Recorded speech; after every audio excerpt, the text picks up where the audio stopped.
You're watching Global Leaders Network, Win TV. I'm your host, Yesoe Yoon. There are many leaders in this world, such as governments, non-for-profit organizations, business, education, art industry, etc. Global Leaders Network invites these types of leaders and share their wonderful stories. Today, I invited Steve Balich from Will County. How are you today? I'm doing great.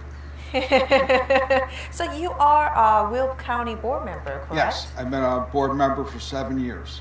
Oh, wow. Would you please introduce yourself a little bit? Well, my name's Steve Balich, and I'm on the Will County board, and I represent Homer, Glen, Lockport, and part of New Lenox.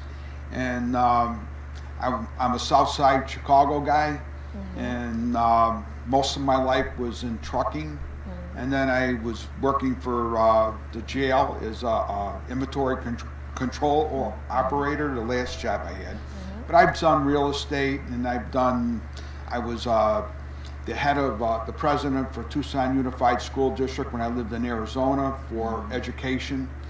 And I started after school programs. And I've done a real lot in my life, but I think the guiding reason that I'm able to do so many things is I'm secure in myself. And that my dad told me when we're growing up, if you're willing to do the work, you can achieve almost anything. But you got to be willing to go out and do the work. So I learned it the hard way. I started on the docks when I was in like 5th grade, working unloading trucks from my dad's company. And then by the time I was in high school, I was already driving a truck. I didn't even have a license, but I was driving a truck, delivering freight. And I learned how to do billing and dispatching and anything to do with trucking. Ended up going into business for myself for a while. Then I decided to get a real estate license, so I sold real estate. When I lived in Arizona, I got licenses to sell tax sheltered annuities to retired people. And then I decided to expand that, and I was selling revocable living trust. So I did a lot of stuff, and whatever I did, I always seemed to move to the top because of my work ethic that I learned from my dad as a kid, to work hard and you can achieve anything. And I guess when I was at, I worked for a division of travelers called Copeland, and I was number 10 in the whole United States at the time for one type of a sale. And I had no experience in sales other than freight. Then, what do you think about Illinois politics?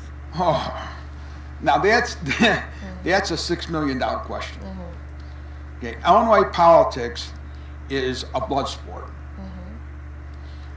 You think everything's going fine, you walk into a room and everyone's being nice to you, but it's like the old days in Rome. There's a dagger waiting to stab you. So I've learned that early on. I was a Homer Township trustee for 8 years and a clerk for almost 4. And while I was a trustee at the township, that was when President Obama was elected. You know, and then there was or that was when I was a clerk, excuse me. But don't matter, the same principle. I wrote an ordinance that said that we enforce immigration law as it exists in the law. Nothing new, just that we in Homer Township, where I live, enforce that law. And that English will be the official language of Homer Township. That's in the Illinois Constitution. And that all schools will verify residency, so we stop getting kids from all over the place coming to our schools, and then we have to pay the bill. Because there were kids from everywhere. So, you think that would be real easy to pass, right? No, it was, you know, when I said I'm going to do it, everyone's like, yeah, okay. Well, the first time it came up, it failed. The people on that board didn't want to do it. Why? I don't know. They just didn't want to do it. One vote. The second time, it passed. A month later, I came back and rewrote it again, and I came and did it again. That's the work ethic. You don't give up. Just fight until you win. And I did, and it passed. And once it passed, then all the turmoil started, because now it became not what I said, it became that I wanted English only, and that if you talk a foreign language, get lost. And that isn't what we were saying. So politics, like I said, is a blood sport. Then we had another time when I was a trustee, not a clerk. The Supreme Court passed a law that said that eminent domain could be when you own a piece of property, but it's more valuable for the municipality or the state to take your property and give it to a private company, because they'll get more tax money. Well, I made an ordinance in Homer Township, which passed, that said that we don't prescribe to what the Supreme Court said, and that we're not going to obey that law. And if somebody tries to do that for our residents, we would back them up. In other words, we would end up hiring a lawyer to support those people, because they're being taken advantage of by the government. I don't know how it is now. I know those laws are still in the books, but I don't know how, because I've been out of the township now for about 8 years. So I don't know what they're doing with it. But the point is that you can never give up, despite everybody being against you, or some people, or whatever. It don't matter. If you feel you're right, you need to stand up for yourself, and that's what the people that elect you want. They don't want some coward that sits in a chair and shuts their mouth. Illinois politics has a bunch of that. Because the last issue, which I know we'll probably talk about later, but when I decide that something's wrong, I'm going to fight for it. And that would be the abortion issue. But I didn't talk about abortion. Now, I'm pro-life, 100%. I believe a baby is a baby at conception. But I'm not going to judge somebody. Right. You know, I'm not going to say you go to hell because you don't agree with me, right? So that's kind of where I stand on that. But I don't think that anybody that's a human being thinks it's okay to kill a live baby. Okay, we're going to talk about that later. Let's save it. Okay. So tell us about Will County a little bit. Will County is a place that in the the later 1800s, early 1900s, there was a battle between Joliet and Chicago to see who would be the dominant city. Because Joliet has all the exact same things as Chicago. And even today, we have an airport that's just a little smaller than O'Hare, which was annexed by connecting pipelines. But it's called Lewis Airport. So we have an airport. We have a canal with barges going up and down it every day. We have the largest inland port in North America. And I heard it was the largest inland port in the world because they just expanded, but I'm not 100% sure of that. So let's just say North America. So we have rail all over the place in Will County. We have a lot of educated people for jobs that require a specific task. And then we have a lot of people that can do blue-collar work, which is today probably more important than the other work, because everybody needs a carpenter, an electrician, people in the building trades. And we have a lot of those people where, you get in the city, and actually even where we're at, the kids grow up and they think they got to go to college. Well, that's fine. If everyone goes to college, who's going to fix your toilet when it overflows, right? And when you need electricity, the wires, something breaks because of a storm, who's going to fix it? So you need the trades. The trades are so important, and we have that. So when you talk about Will County, we're just a smaller Chicago as far as the amenities that we have. So I'm real proud to live in Will County. What made you to be involved in politics? Well, back in the day, when I was a kid, I walk around with a Mayor Daley shirt. My dad give me and my brothers, we're all glad we had Mayor Daley. We liked Mayor Daley, right? My dad wasn't a political guy, so to speak, but everybody liked Mayor Daley. Why? Because he told it like it was, and he was tough, and he didn't put it up with any garbage. And he got the job done. So we grew up like that. So I don't know exactly how old I was, but in 1983, I was a ward committeeman for the Republican Party, and when Bernard Epton ran against Harold Washington. Now, to get to that position, what I did prior to that, I don't remember. But whatever, it don't matter. And then from then on, I've always been in politics. And I enjoy politics. And another question that I have is, recently you sent me the video, right, regarding to the meeting of Reproductive Health Act, Right. which is abortion. So what's your view on that?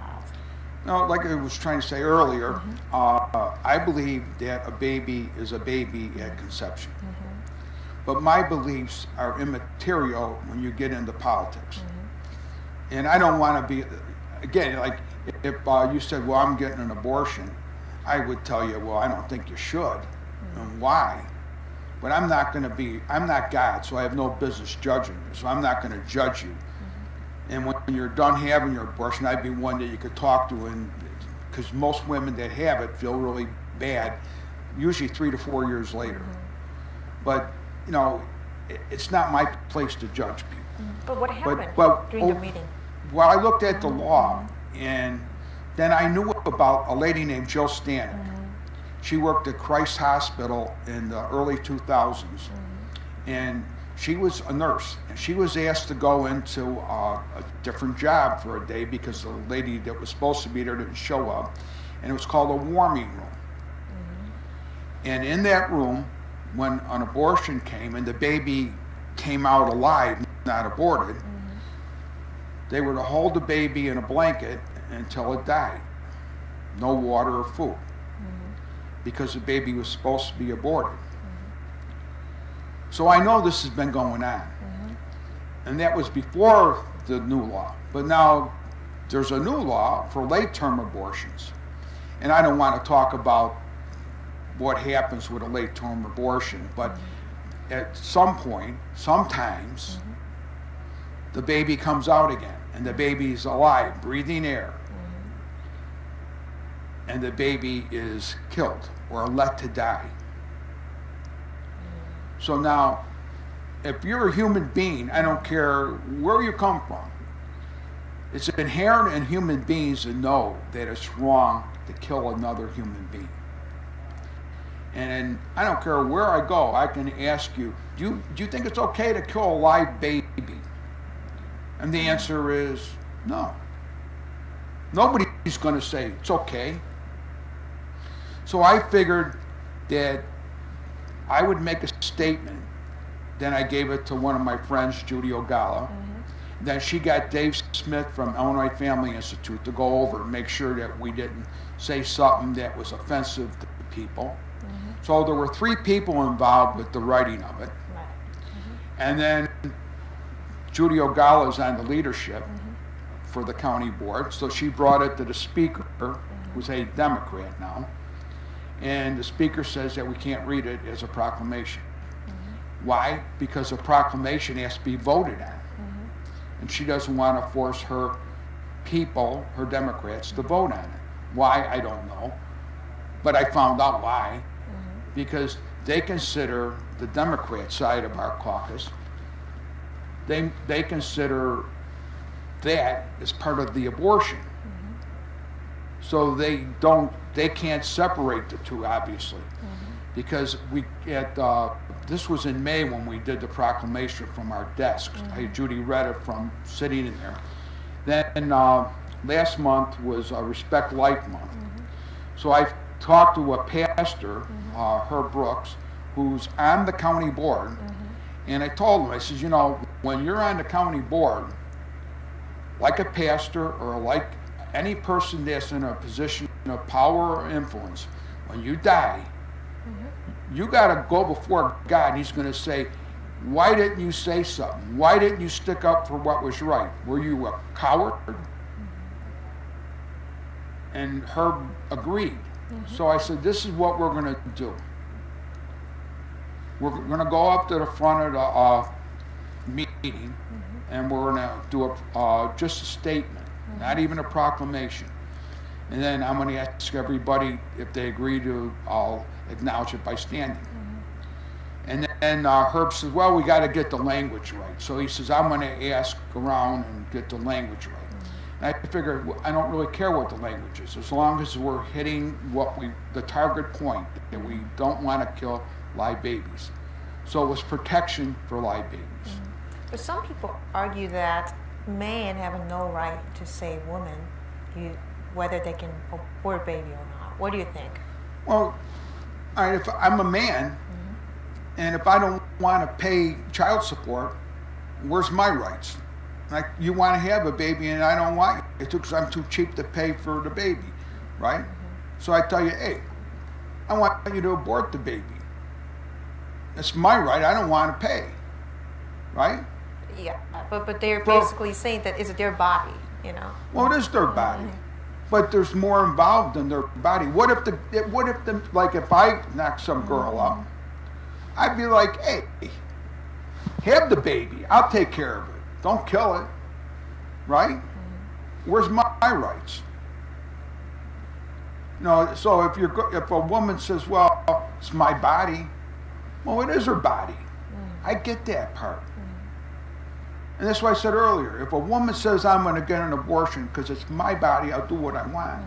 It's their statement. It's theirs. I mean, I can't force somebody to do what I want. And I can't judge somebody because only God can judge you. So I'm not going to lose respect for you. I disagree with you. That's all. But in my mind, it is your body, and you do have a choice what you do to your body. But the baby is like something that I look at differently than women that believe in that. I look at it, the baby is a human that's inside of you. And now in the third trimester, it's actually a developed human that's inside of you. Okay, so you say it's my body. Well, what about the baby? That's a human. It just didn't breathe air yet. And in the case of after birth abortion, it is breathing air. So at what point does our society say, okay, guess what? It's your life, you do what you want.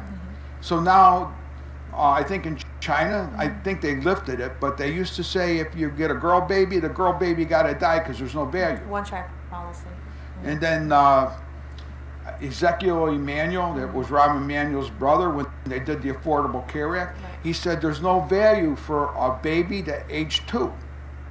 So does that mean you should be able to kill a baby up to age 2? And then there's no value for somebody when they get older. And I don't remember how the bell curve went, but let's just say it was if you're over 62, there's no value to you anymore either. I'm wondering who actually decide the value. I mean, well, that's the other thing. Cultural Marxism. That's a term. That's just use a, it's like a vague term. But what that means is, in order for socialism or communism to take root, they got to destroy what we believe in now. Right. So what they're doing is like when they say we're going to take these statues down that've been up for 100 years because this guy had slaves. Well, hundreds of years, they had slaves. So what? That was the society then. You can't take how they were then and move it to now and say them guys were bad. We can't say you give them a statue. So that's what they're taking something that we considered wrong and they're going over there because it's our culture. Democrats, socialists, because there's still probably some Democrats left that are normal, but the socialist ones, I mean, I don't know anybody that wants to have a kindergarten kid learning about gender.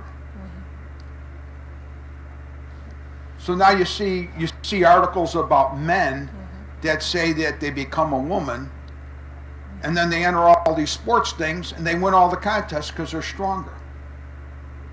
So I look at that and go, hey, when are they going to wake up? Let's go, what body part you are, that's what you are. You can't participate in wrestling and be a man and wrestle with a girl in a girl sport, and then say because you identify as a girl. So how's the girl going to beat the man? It's not going to happen in wrestling because of strength. And maybe you're quicker or whatever, but the man has a big giant edge. Same with track. You know, you see this all the time now, where men are going after the women's sports. Why? Because they can win easier. So it's really sad. And cultural Marxism wants to get rid of all things. So that means religion, the Constitution, everything. They want to take our guns away. That's the root cause. Adolf Hitler said, take the guns away and then we control you. I mean, there's so many things going on, but it's all stemming to one thing. Globalism, big government, socialism, and people are indoctrinated. So you go to grade school, you're learning things about socialism, that it's good. Then you go to high school, same thing. Then you go to college. Now by then you're done. And then if you're a person that doesn't look for other sides of an issue, which a lot of kids, they're not taught critical thinking now. So now what happens? Do we have a society where there's no Constitution? At the county board, I've said it probably 4 or 5 times. I want to be on the committee that decides what laws we enforce. Because you got sanctuary county for guns. That means that in our county, because our county is a sanctuary county for guns by an ordinance we passed about 5 years ago. All right, but other counties did it recently. So what does that mean? That means that the state passes a law and our county says, we don't agree with your law, so we're not going to enforce it. Then you have sanctuary counties for illegals. Same thing. If you're Chicago's a sanctuary, so is Illinois. That means the law is there that says you can't do it, and we say we don't care. We're not enforcing that law. So now it's become an enforcement issue. So they have a law, but not everyone's going to obey it. So it's like the Wild West. Why can't I be on a committee that decides what laws we obey? Why can't you? Is it the media that determines what laws we obey and what's politically correct? And if it's the media, we're in trouble because those people are all socialists. And they don't realize that when socialism takes over, they ain't going to even be there no more because everything's controlled by the government. There's no freedom anymore. That's why all these Hong Kong, they're out there, we need the First Amendment. I've seen so many pictures like that. No, it's sad. It's horrible, and our society is like people are afraid. It's not what people think. They think that because we're supposed to be against illegals. Well, we're against the immigration that comes from illegals and all the bad stuff that corresponds with it. But we want immigrants. So there's a lot of people that are immigrants, and they make our country great. Especially now, because the way our schools are, if we don't get people from foreign countries, our kids can't do the jobs that are needed. So it's sad, and it's our job to fix it. I get your message. Thank you so much. And then how can we change the politics? Changing politics has to be done from the ground up. It can no longer be fixed by getting rid of the garbage at the top. You got to start at the bottom. So I'm a Republican committeeman.